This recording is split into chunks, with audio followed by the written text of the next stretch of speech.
Good day, everybody. My name is Suzanne. I am one of the psychologists at Stabilis Treatment Centre, and today I'd like to discuss the difference between a binge drinker and a functional alcoholic.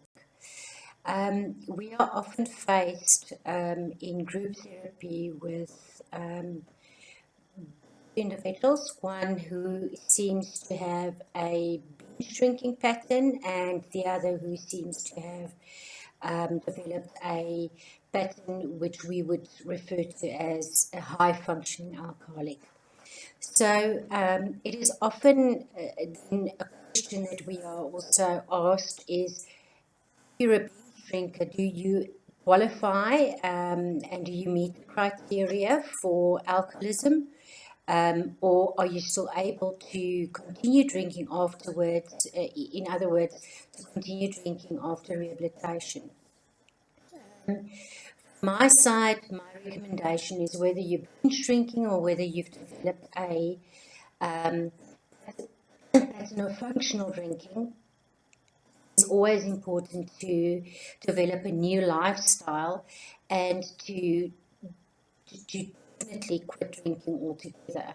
The reason why I say so is because, in my opinion, binge drinking is just a precursor to eventually possibly developing full-blown substance dependency.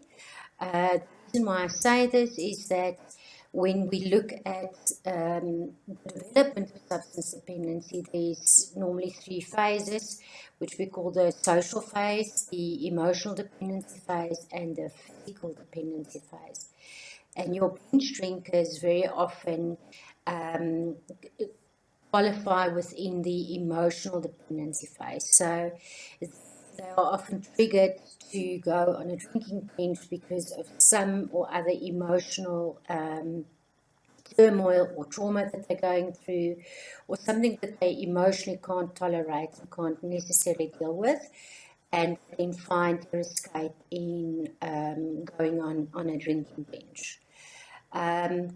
Is this dangerous? Yes, it is dangerous because, like I say, if this is the means by which the person actually learns to deal with emotional demands, to deal with life demands, then it could possibly progressively grow into a full-blown dependency or addiction to the substance that they're binging on.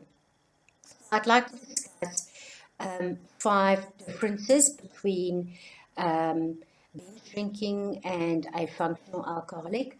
I'm going to start off with the first one, which is physical dependence.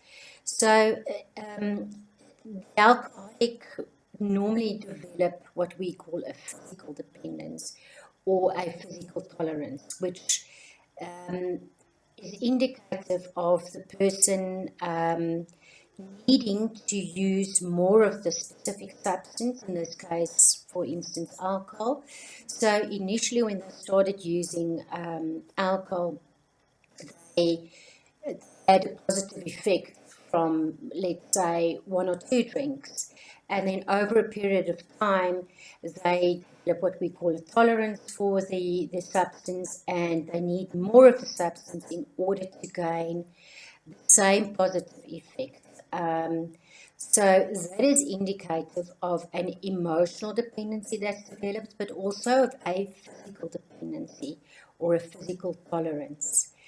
On the flip side, with your binge drinker, it's normally not signs of physical dependency, which means also that they are able to control their drinking in a better way than your high-functioning alcoholic. In other words, they don't need to use the substance on a daily basis. They normally only use it when they, like I said before, when they are emotionally triggered or charged and they need relief from this emotional discomfort that they're facing.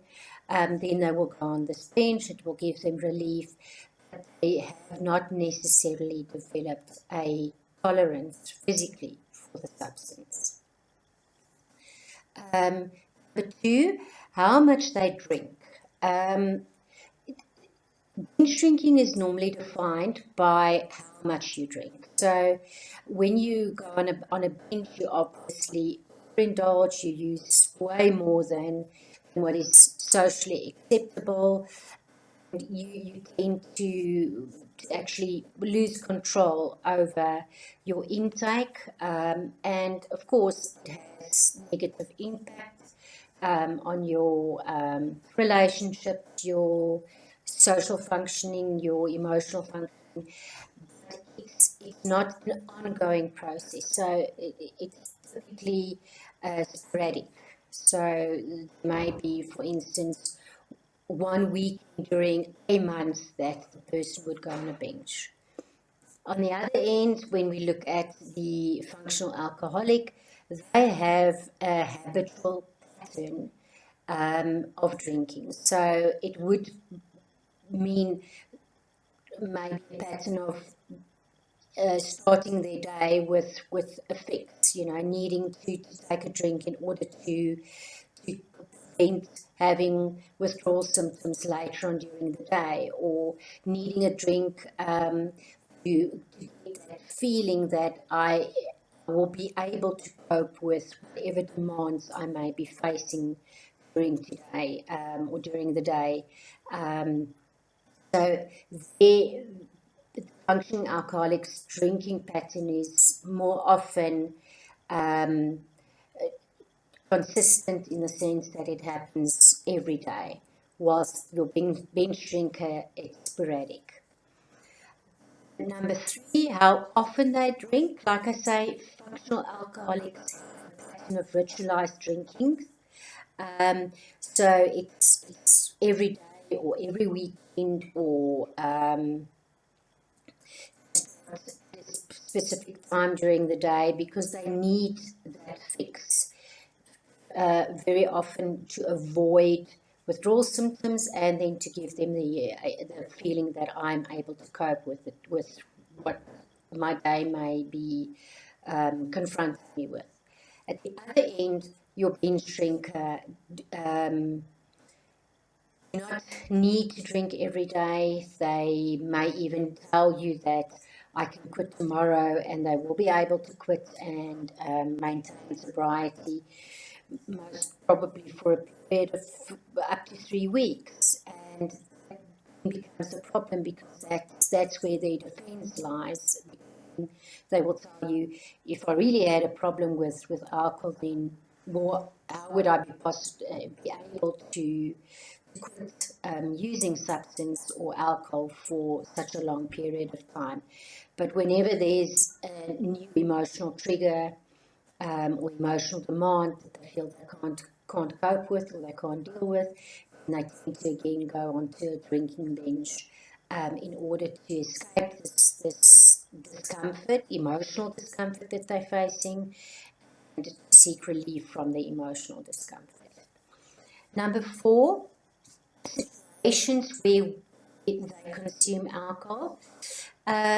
We very often find that your alcoholic ends up drinking alone. So the initial then would be to go out with friends, or to go to a pub, or to, after a golf game, to drink.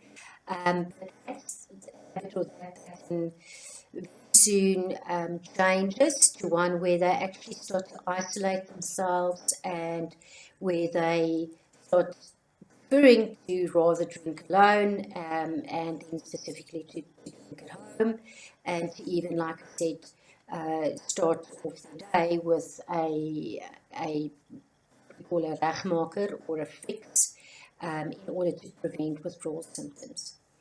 Your binge drinker at the other end will almost always only have or consume or use substance, specifically alcohol, in social situations. So there's not necessarily a need for them to drink it alone. Okay. Number five, control, or the ability to stop. We find that binge drinkers have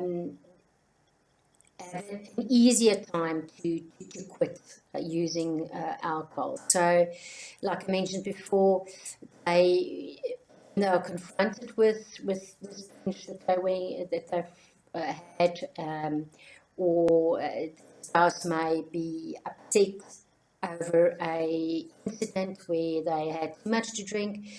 They often are able to make a promise and commitment to quit, and to show them that they are able to maintain sobriety, and they seem to find it quite easy to do that, and without substance for sometimes it's a period of 3 days, it may even extend to a period of 2 weeks. And then they rationalize being able to take a drink again, being able to use again, because they were able to manage sobriety for a period of time.